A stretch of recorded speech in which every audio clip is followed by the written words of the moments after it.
Good evening and welcome to a special edition of the Matt Gaetz Show in partnership with ZeroHedge Debates.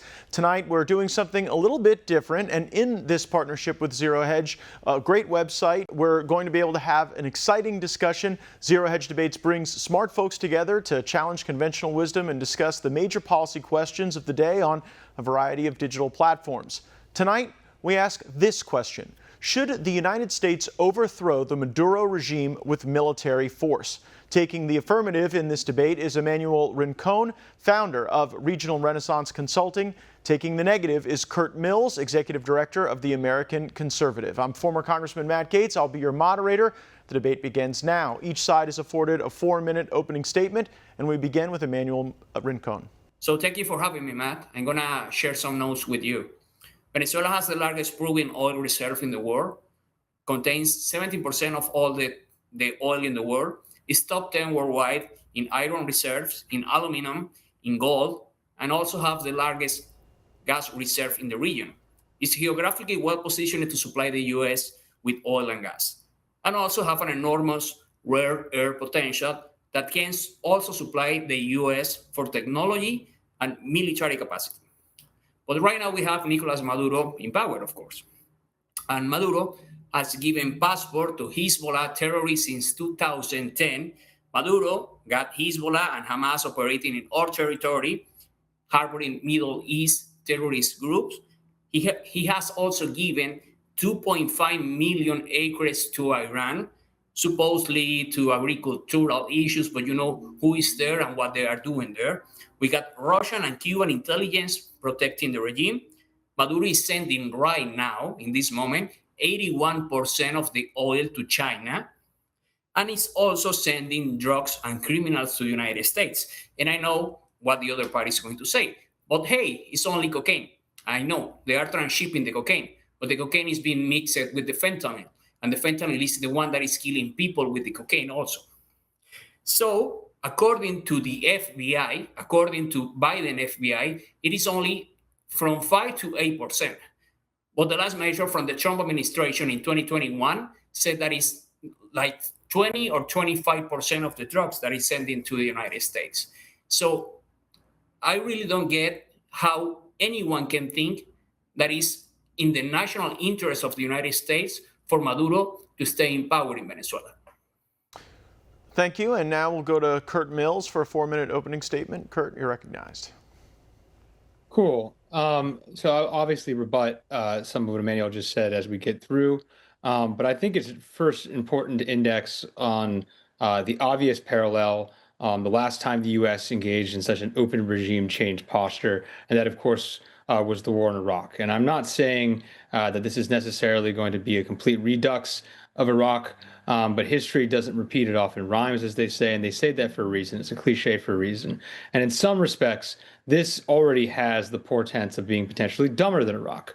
Some of the lying by facets of the administration, I don't think the president per se, but members of his administration, is even more outrageous. The main casus belli, as Emmanuel just discussed there, the fentanyl, is provably false. And I think it's important to contrast it because at least say what you will for the Iraq war propagators, they at least believe the WMD claims. Even opponents of the war believed it then. Number two, it's even less popular. This is openly for elite interest groups. This is openly for, frankly, recent immigrants in the United States who want to topple dictators in places that they fled. Imagine if European immigrants had done this in the 19th century, if the U.S. foreign policy had been weaponized to do regime change in London or Rome or Berlin. That is obviously an inappropriate use of U.S. power. Number three, this is actually closer to home, and so the risks are considerable. We messed up in Iraq, we messed up in Vietnam, but they were thousands of miles away. Four, the Godfather offer, so to speak, given by Caracas seems even better and more open than what Saddam offered in 2002 and 2003, and yet we're ignoring it. If the goal is to drive, let's say, foreign hostile actors out of the region, if the goal is to drive Chinese companies out of the region, we have that offer now, and we're ignoring it anyways. And number five, I think the people driving this in the administration, Hegseth, the Secretary of War, Secretary of Defense, and Rubio, I just have to say are in a lot of ways plainly less prepared for this moment than Rumsfeld or Colin Powell were.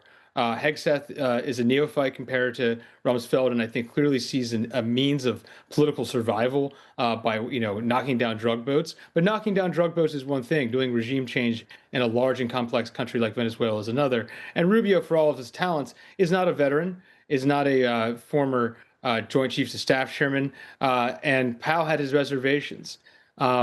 I think also very importantly, just to get out of the way, as I believe he is, Emmanuel is has already advanced. Foreign influence in Venezuela is actually trivial. The regime is so incapable of effectively managing the country that countries like China and Russia and Iran have already significantly reduced their presence there. Additionally, this idea that the Maduro regime is provoking a refugee crisis that will get worse with time. The U.S. border has already been slammed shut by the Trump administration. The status quo in terms of inflow of refugees and inflow of migrants that the United States can't accommodate is already fine. Additionally, the idea that conducting regime change in Venezuela will be trivial. Some compare it to the Panama scenario. Venezuela is many times larger than Panama, with the H.W. Bush administration engaged in 1989. And the principal danger in Venezuela is a dramatic expansion of cartels in the power vacuum. Finally, unless I'm being cut off, I can. No, you got about 30 seconds. Go right ahead. Okay.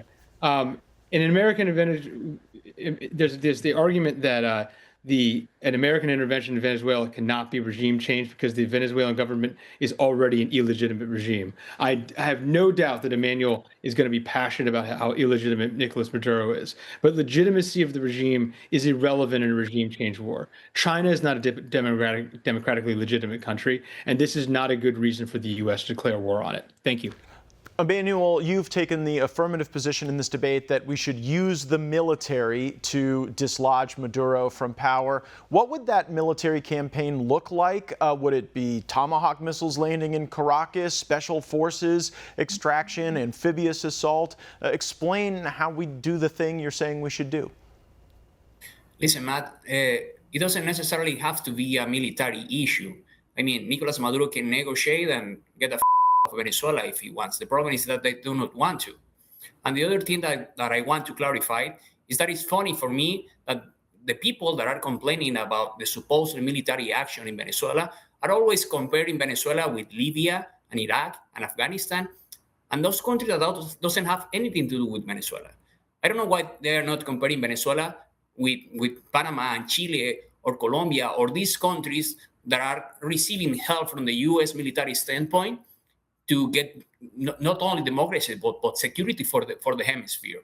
So, I mean, Venezuela is a country that has right now, like 95% of our population is a Christian country. I mean, we are not divided. We're not going to have a civil war in Venezuela if something blows up in the country. So it is really fool to say that. On the other way, I mean, there could be like anything. I mean, I don't think that President Trump has to put like foot on the ground. I think that maybe can be some operation like what they did with Soleimani. That can be something that can be done. But I really don't know. I mean, that is something that is in the national security interest. And I'm not the one claiming that it's going to be like with foot on the ground. And Curt, you just heard Emmanuel say there won't be a civil war in Venezuela if the regime falls. Do you have a different perspective on that? Look, I think you can run the simulation a number of times. I think if we ran the Iraq simulation again, it wouldn't be the exact same result. But the reality is we're dealing with projecting what is likely to happen. And he just compared it to Panama. Again, Venezuela is more than a dozen times the size of Panama, with significantly more difficult terrain and a much more dispersed populace. It also has active threats to national sovereignty in the form of cartels, which already exist, which can dispute control of territory with any U.S.-backed regime, something that was not true in Panama. He said Iraq and Libya don't hold bearing here, and that Iraq is wasn't a real country and Libya wasn't a real country. Again, I urge people to look at the history. Iraq fought a nearly decade-long civil war with Iran in the 80s. It was a real enough country. People died for it. And Venezuela itself is arguably not a real country anymore in a certain sense. It's already blending with Colombia. Its territory is not fully controlled by Caracas. This isn't something that I think the U.S. should be getting involved with, especially because the status quo, a negotiated deal with Maduro, which is on offer, is fine. And then finally, he just compared it to the Soleimani strike. Well, then I guess he doesn't agree with the supposition of the debate. Soleimani assassinating him did not collapse the Iranian regime. We are nearly 6 years from that strike in January 2020. So what exactly is he proposing? Thank you. Yeah, Emmanuel, what would be the decapitation action in Venezuela that would be akin to the Soleimani strike in your view? Excuse me, but I would like to ask Curt if he thinks that the USA can trust in Nicolas Maduro. I mean, in 2028 can easily become that we get again a Democrat president. So why do you think that the US can trust in Maduro if he's literally sending drugs and criminals and receiving in our territory China and Russia and Cuba and all the states that are the enemies of the United States? That doesn't have any sense. I mean, he can say whatever he wants right now because he's scared that Trump is going to blow up their brain. But how can you think that you can trust in that guy? Yeah, Curt. That's ridiculous. Curt, how do you accept the argument that sure, Maduro has offered these various and sundry deals, but there's no basis upon which we could enforce that in the absence of this threat of military force? I mean, respectfully, I just think that's a childish argument. I don't trust Keir Starmer, which is arguably, I don't trust Benjamin Netanyahu. We have normalized relations with all of these countries. I think trust is not necessarily the currency in international relations. International relations is defined by violence and anarchy. I think Maduro knows the consequences at this point if he doesn't come to some kind of accommodation with the Trump administration. I think the force of arms and the leverage there is sufficient enough to avoid a hot war. Trust, if we don't trust someone, then we should try to do regime change in every country in the world. I tell you what, we're going to get back with a lot more regarding what the day after a regime change would look like in Venezuela, how all of these foreign influences are impacting the discussion, and whether or not the narco-terrorism label is a fair one. We'll be back with Emmanuel Rincon and Curt Mills after a quick break.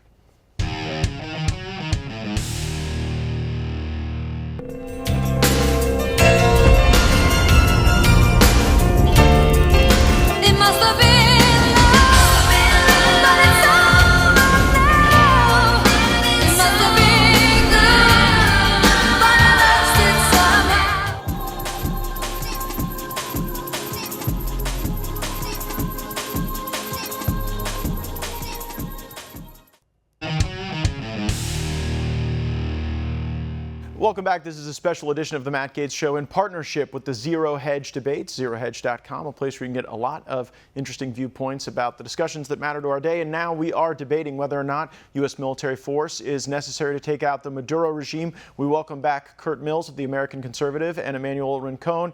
Emmanuel, you're taking the position that Maduro should be removed with military force. Do me this favor. Paint a picture of what the day after Maduro's departure looks like. Is Edmundo Gonzalez the president? Is there a military governance structure? What does that look like to you, and how is it achievable?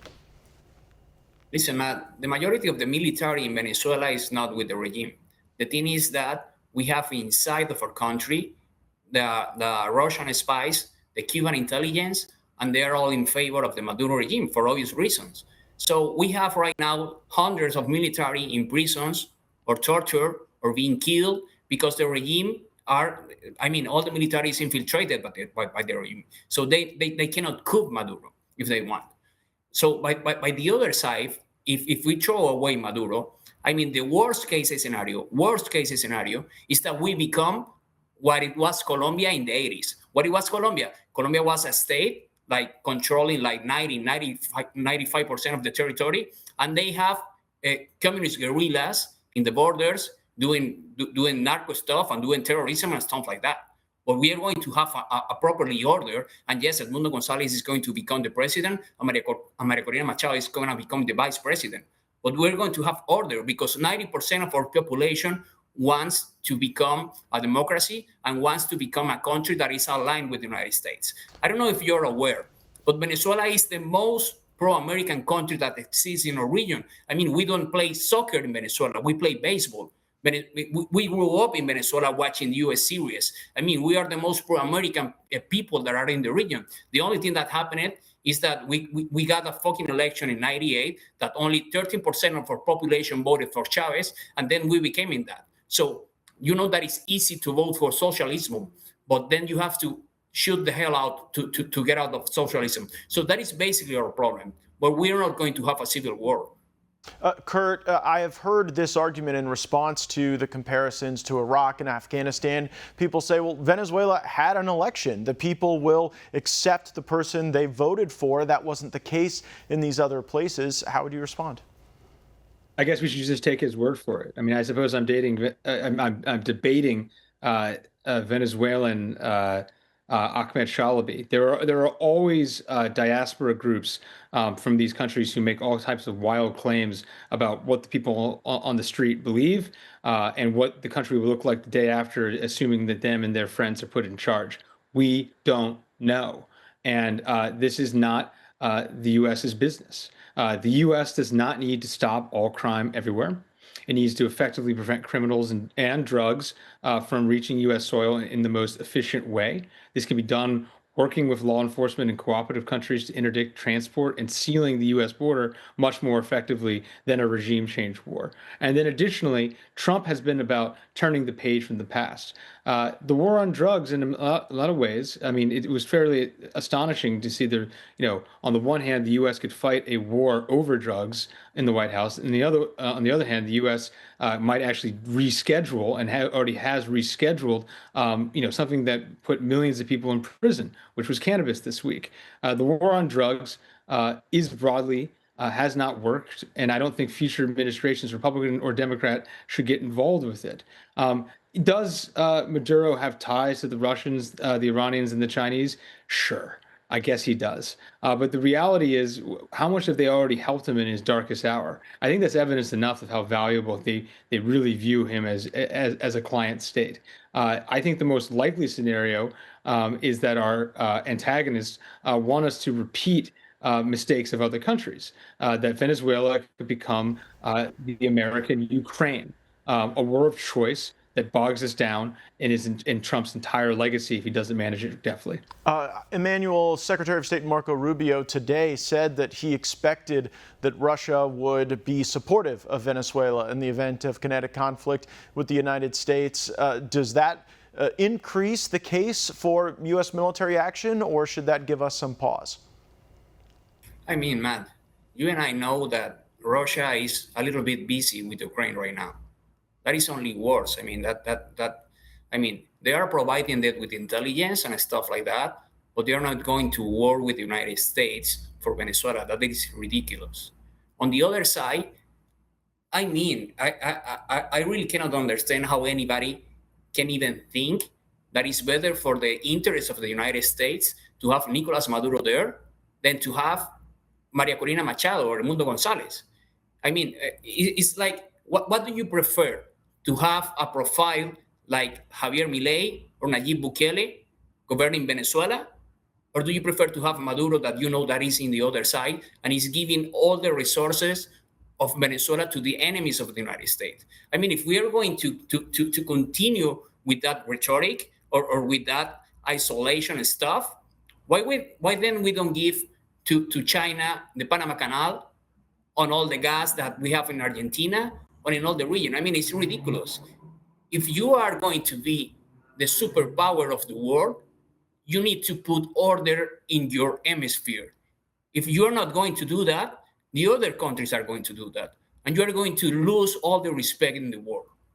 Yeah, Curt, I've heard this argument as well, that it's one thing to criticize U.S. intervention oceans away in places where we're playing an away game, but Emmanuel says this is a home game. This is actually where we ought to have this intense focus on who's running other countries.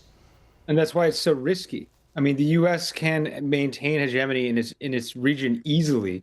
The most dangerous way and the most likely way for that not to be the case is if it becomes a pariah in its own region, right? It would be very cheap for the Russians, the Chinese, to subtly fund an insurgency in the country in order to bog us down and humiliate any American administration that wants to do this. The U.S. could use its heft to quietly drive the Chinese out of South America.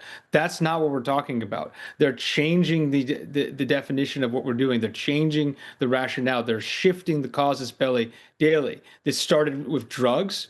Now it's shifted away from drugs because the initial claim was lie, and now it's shifting to oil. I can't imagine something that could be, well, number one, oil's trading in the 50s right now. And so unless we want to decimate the U.S. production market by crashing the oil market further, I don't know, really get the argument. But putting aside that, if we are just fighting an open war of plunder, I can't imagine something that is going to make us more of a pariah naturally in the region. And then the local populations in South America and Central America will be begging for Chinese and Russian influence. Well, and I worried about that as I approach this question, Curt. I'm very eager to get Emmanuel's response because I thought that there would be a lot of folks in Latin America hearkening back to the days of United Fruit and Standard Fruit and U.S. intervention in Latin America with great consternation. But almost everyone I talked to, particularly young people, were eager to see the United States overthrow Maduro. Emmanuel, I want you to respond specifically to Curt's argument that if we overthrow Maduro militarily, there is a risk that throughout Latin America, America and the United States becomes less popular.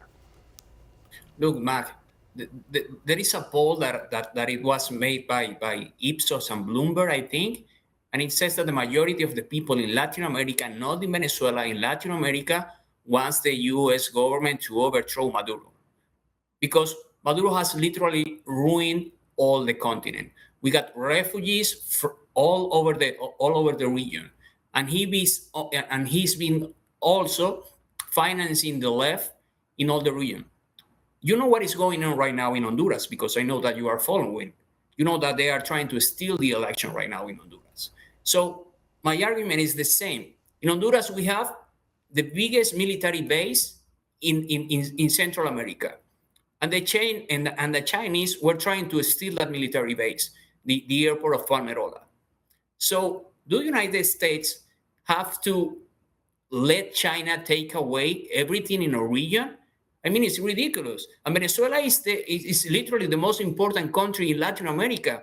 I described to you at the beginning of this debate all the minerals, all the oil, and everything that we have in Venezuela.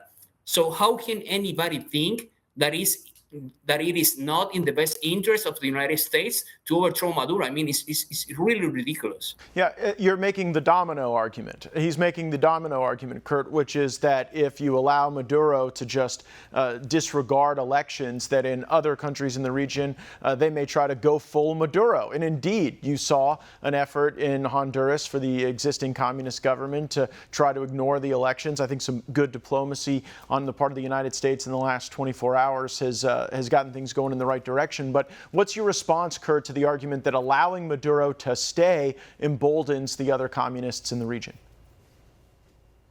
I think that the status quo is that governments are flipping from left wing to right wing in the region. I mean, look at Chile. The national trajectory has been this. The only thing that can interrupt the trajectory is if the U.S.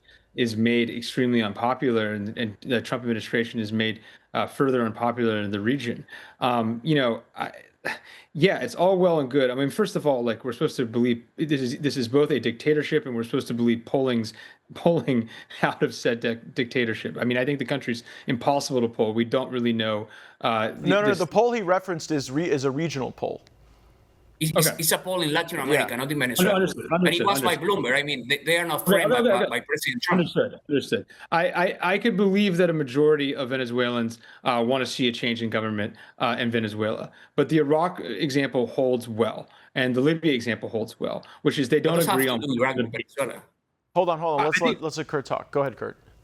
Yeah, I think there will be a number of factions all vying for U.S. support or vying for the U.S. to openly leave, and this includes drug cartels.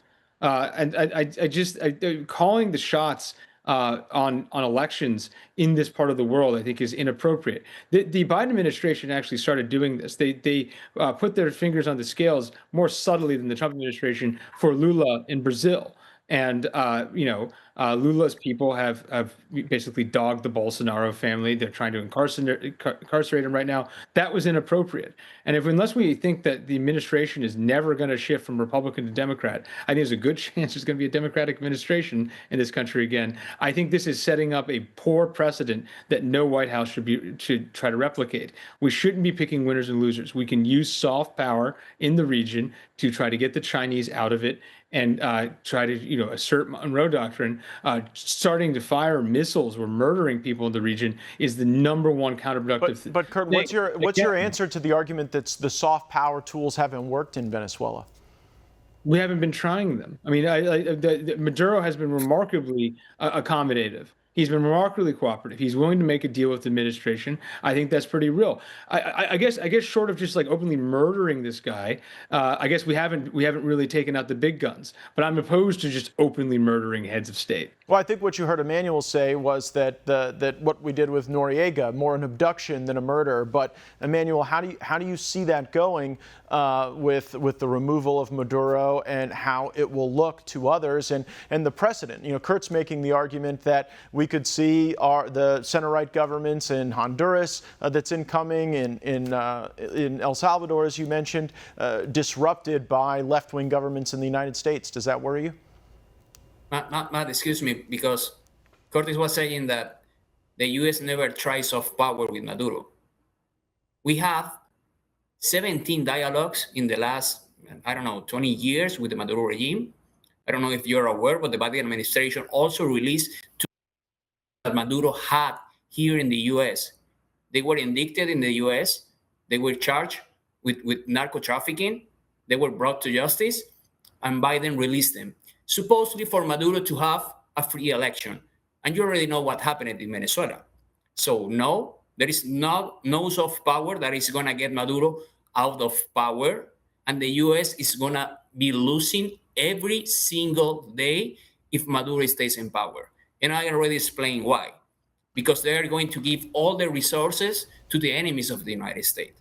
And they are harboring Middle East terrorists in Venezuela. And they are also giving all the energy supply to China. So that is a direct threat to the United States for the next 20, 30, 40 years and the time that remains by. Curt, I'll give you the last word on this point. Yeah, I'd like to know what Middle East terrorists they're actually harboring. I'd like to have names, and I think the promiscuous definition of a terrorist has not served U.S. interests. I think it is a dangerous tool of statecraft, and it's getting us further into these wars. Respectfully, this is a sovereign country. It has an imperfect system, to put it lightly, but they get to decide who their leaders are, not the U.S. force of arms. Well, we will get more into that designation of narco-trafficking when we're back with the Zero Hedge debates on the Matt Gaetz Show. Don't go anywhere.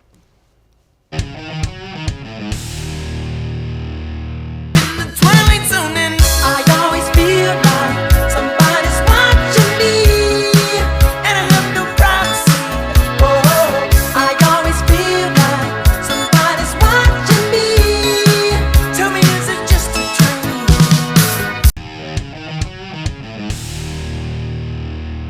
We're back on a special edition of the Matt Gaetz Show. We are debating whether or not the United States military should be used to overthrow the Maduro regime. This is in partnership with Zero Hedge Debates. We welcome back Curt Mills of the American Conservative and Emmanuel Rincon, a Latin America policy expert. Emmanuel, I always ask this question when people advocate for U.S. military intervention. How many U.S. service member lives is this worth? How many Americans would it be okay to have die in a conflict if the result was what you're seeking, and that is the overthrow of Maduro? Yeah, Matt, as I was saying at first, I don't think that the U.S. should necessarily put boots on the ground in Venezuela. I mean, there is a lot of actions that the U.S. can use to overthrow Maduro. I mean, they are seizing right now tankers. They are destroying the cash flow of the narco money, and then they can do what they did with Soleimani. They can use CIA covert operations. They can do anything. I don't think that there is going to be necessary an open war with Venezuela. I think that they have to use the force, of course, but it doesn't necessarily mean that it has to be like an open war, as people are claiming that it's going to be. Curt, you have spoken throughout the debate about a deal with Maduro. Take this time and really detail out what you think those deal points would be as it relates to resources, foreign influence, narcotics, cartels. What do you think it looks like? And how would you enforce it? Yeah, I mean, he conveniently didn't answer your question about how many U.S. service members are worth Maduro's life, which is we know the answer, which is zero, or not very many at all. And then he proposes a fantasy land in which the U.S. Exhausts all options, and then presumably then he'll propose something new. I think the assassination example is actually a bad one. The U.S. tried to take out a leader of a Latin American country that it didn't approve of for generations. His name was Fidel Castro. CIA tried all types of ways of killing him. Didn't work. Don't think the Cuba example is actually an American success story. Cuba is isolated from the United States. The United States is isolated from Cuba. I don't think it's been good, including with the blowback of Cuba. Per I think a lot of the Venezuelan exiles say, Cuba secretly running Caracas. Right. So I don't think that's a particularly good hallmark. As to what a deal with Maduro, look, we have active negotiations going on right now with the Russians. Hopefully we can get negotiations going back with the Iranians and avoid confrontation of China as well. I think the deal points are pretty clear. Driving China out of the country, I think, should be top dollar, top number one, top initiative.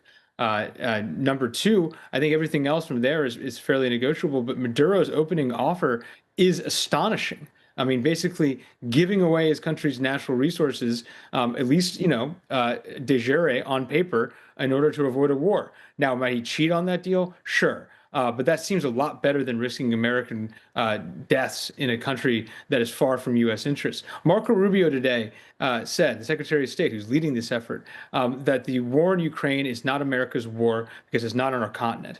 It's true of Venezuela. South America is in our hemisphere, but it's not on our continent. We are way outside the box on this. I want to raise the issue of congressional involvement in this decision. President Trump has taken the position that he doesn't require a war powers resolution from Congress. He's defending the country. He's engaged in anti-terrorism strikes. Emmanuel, do you think that Congress should have to declare war for Maduro to be removed by force? No, because you haven't declared war, you didn't go to Congress to ask permission to kill Pablo Escobar, for example. Why? And the other thing that Curt was saying, I think that he's sort of like the socialists. They are all for good intentions, but the problem is that the world is not that perfect. It's not like, well, yeah, we have to try to take out the Chinese, and we have to take these people out of our hemisphere. But how? You're not going to get them out of the hemisphere with good intentions only. You have to enforce those intentions. So, I'm all in for the U.S. to keep being the superpower of the world. I'm defending the U.S. interests also in this matter and in everything that I do. And I also think that the U.S. have to establish his supremacy in this hemisphere without hesitation.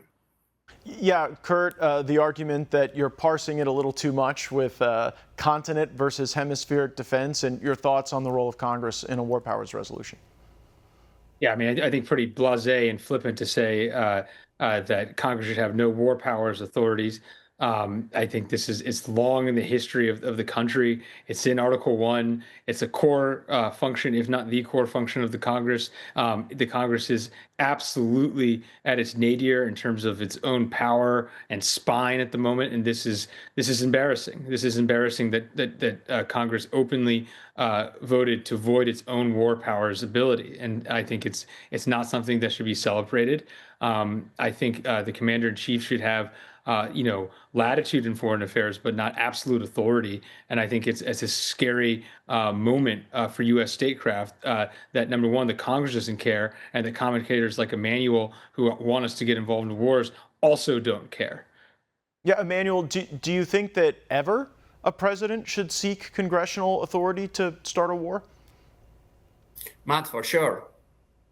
But as I was saying at first, this is fair, not a conventional war. You're not going to war against Venezuela. you are going to war against a drug cartel. It's not the same. You're not going to have all the military of Venezuela going into a war with the United States. That is not going to happen. I mean, I understand that in the eyes of At a any person. time.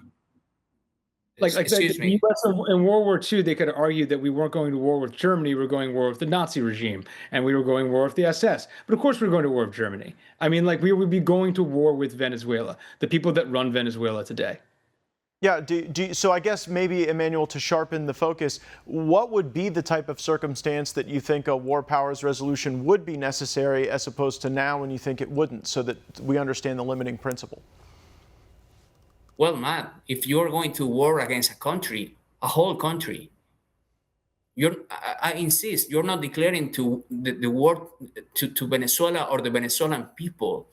The Venezuelan people are supporting the US. The Venezuelan people are supporting President Trump. I mean, more than 90% of the Venezuelan Americans in the United States voted for President Trump. I mean, this is not a war, I insist, this is not a war against another country. This is a war against a cartel. It's very different. Okay, well, let me dig into that. Let me dig into those authorities, Emmanuel, because President Trump has declared the regime a narco-terrorist regime. They're using anti-terrorism authorities for their strikes in the Gulf of America. What do you think the best arguments are, the best data points, facts to support President Trump's conclusion that Maduro is not just a bad leader, but is indeed a narco-terrorist? Matt, I mean, I think I said that at the beginning. It's harboring Middle East terrorist groups.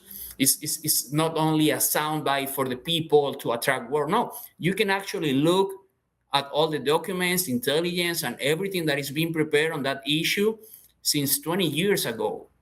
It's well documented. It's well related. It's easy to find. And it's not only that, it's all related to drugs, to criminals, and everything that has been going on for the last years. Yeah, it's not only been go ahead, Emmanuel. declared a terrorist person for the United States. It has also been declared terrorist in other countries like Ecuador, like Peru, or Colombia. I don't know how many countries he's been declared a terrorist right now. So I mean, the whole issue that maybe he's not that bad, or well, yeah, he's a dictator, but that is only problem of the Venezuelan. It's not true. Because as long as we are discussing this, he's harboring terrorist Middle East groups. He's giving all our resources to China and Russia, and they are also financing every bad actors in the world, every leftist organization. I don't know if you're aware, for example, this is only a tiny thing, but they financed Black Lives Matter when they didn't even exist in 2015. They gave to them, I think, $20 million. And we can say a lot. I mean, there is a lot of causes, activists, or political organization that get to power. They finance Podemos in Spain, that is a communist party, and they get to be vice president in Spain. So you are literally like not taking serious what they have done. I think that is because the people in the US doesn't understand quite well the regime in Venezuela or what they've been doing in the last 20 years. But let me tell you that is not like a tiny thing. Yeah, I think by your definition of terrorist, like USAID might be a terrorist. If funding left-wing political movements and political parties around the globe is terrorism, we may have some of that inside the House. Go ahead. Matt, they are using drug money, the same drug money, the same drugs that are.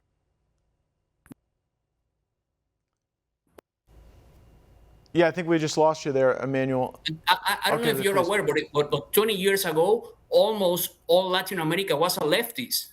Yeah, no. Almost all Latin America was on the left because they were financing every politician in the continent.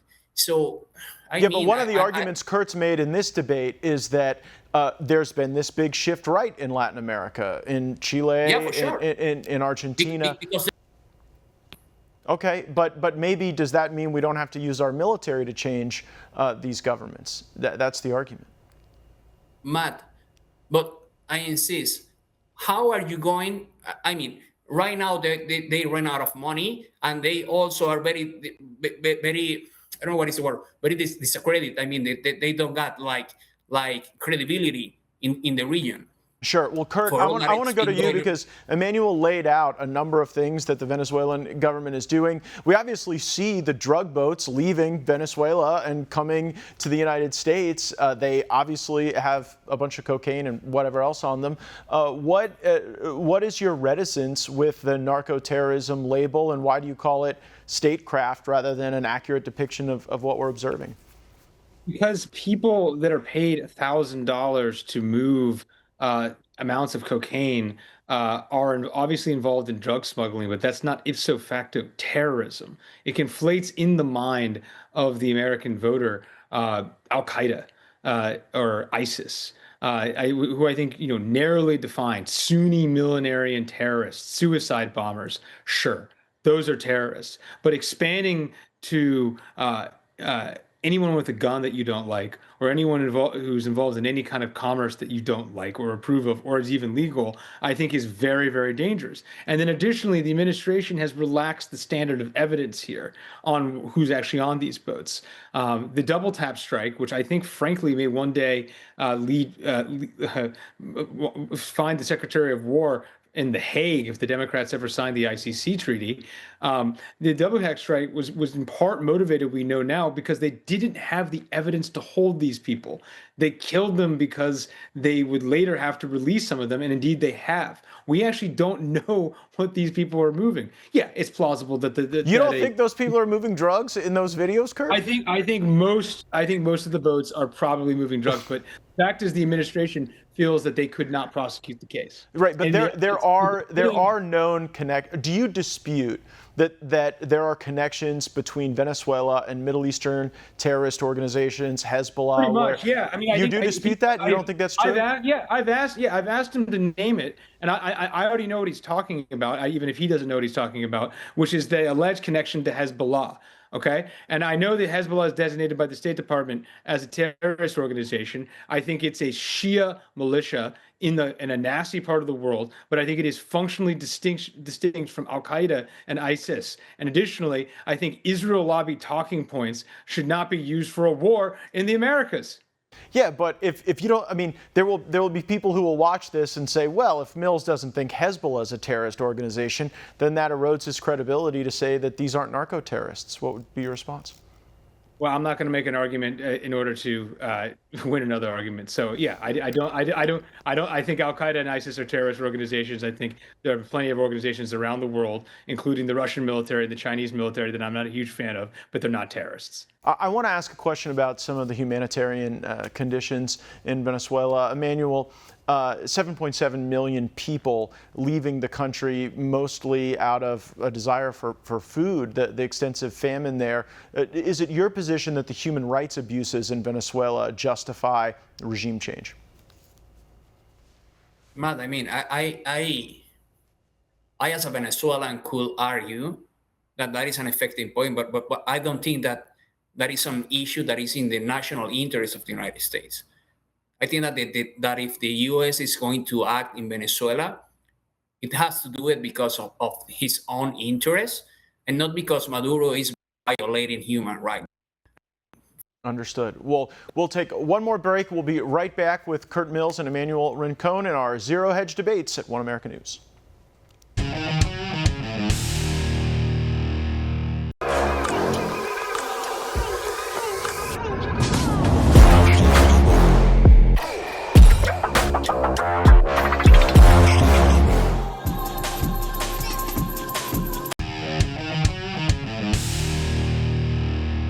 Welcome back. In concert and partnership with Zero Hedge Debates, we're here with Curt Mills of the American Conservative and Latin America policy expert Emmanuel Rincon. Curt, earlier in the debate, Emmanuel used the label isolationist, and I get called that a lot. And I'm just wondering if you are an isolationist, and if you aren't, what is the standard you use to determine whether or not the use of military force by the United States is justified? Yeah, I think isolationist is a slur, but also don't make it sound so cool. I don't think it's a useful phrase. I would call myself a nationalist and a foreign policy realist.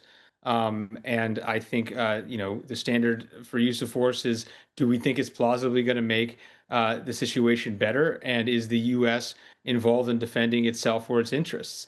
And I think it's very clear in the Venezuela example that standard is not met. The risks are considerable. It's very, very, very unclear to me what the benefits of for the U.S. just brass tacks of involvement here even are, and the risks are enormous. That is, like, I see basically very, very, very, very, very low upside and enormous downside.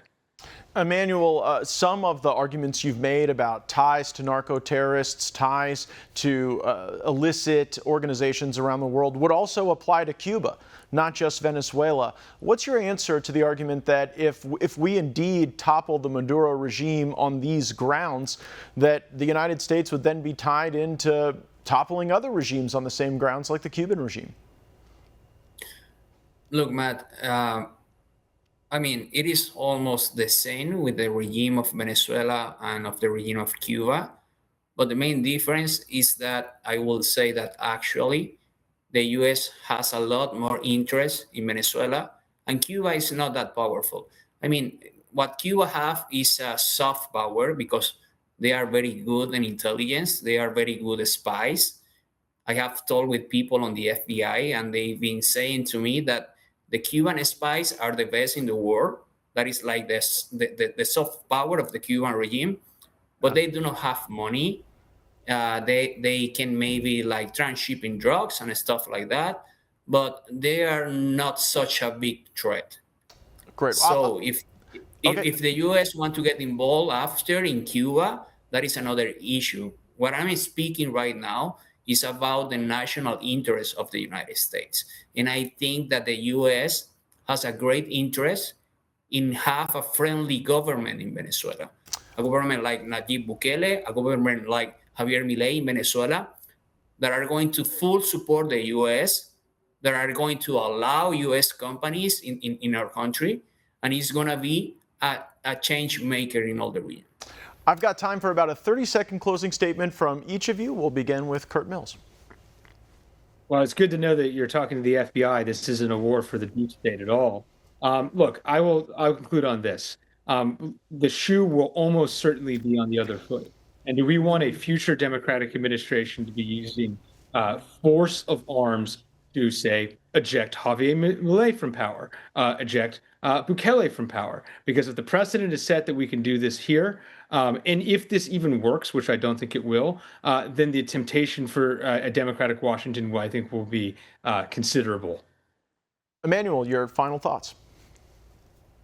Well, what Curt just said, I mean, Milei has been elected by the majority of the Argentinians. Bukele has also been elected by almost 90% of the Salvadorians. So they are not going to have any argument to try to do that. It will be ridiculous. And nobody's going to support that. So it doesn't have any sense, really.